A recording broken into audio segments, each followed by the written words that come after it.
ગુજરાત રાજ્યના નાયબ મુખ્યમંત્રી તથા ગૃહ રાજ્યમંત્રી શ્રી હર્ષભાઈ સંઘવીએ તારીખ 9 નવેમ્બર 2025ના રોજ ઉચ્છલ તાલુકા ખાતે નવીન સિવિલ ન્યાય મંદિરનું લોકાર્પણ કર્યું હતું।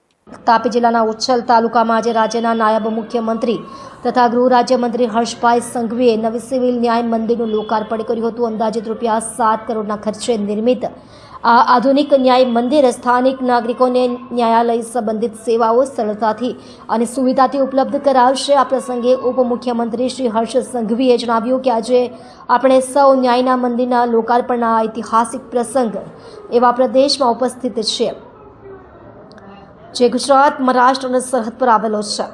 આ વિસ્તાર ગુજરાત રાજ્યમાં પ્રવેશતા સૌપ્રથમ તાલુકા તરીકે અનોખી ઓળખ ધરાવે છે। મહારાષ્ટ્રની બોર્ડરથી ગુજરાતમાં પ્રવેશતા માત્ર થોડા જ અંતરે આવેલું આ ન્યાય મંદિર એક પ્રકારથી ગુજરાતમાં પ્રવેશતા ન્યાયના પ્રથમ દ્વાર તરીકે જોઈ શકાય। તેમણે ઉમેર્યું કે આ વિસ્તારની વિશિષ્ટતા એ છે કે અહીંના રેલવે પ્લેટફોર્મ પર એક બાજુ ગુજરાત અને બીજી બાજુ મહારાષ્ટ્ર લખેલું છે, એટલે કે એક જ પ્લેટફોર્મ પરથી બે રાજ્યોને જોઈ શકાય છે। કાયદા વ્યવસ્થાની દ્રષ્ટિએ આવા વિસ્તારનું સંચાલન હંમેશા પડકારરૂપ રહે છે, છતાં તાપી જિલ્લાના ન્યાયતંત્રે તે જવાબદારી સફળતાપૂર્વક નિભાવી છે।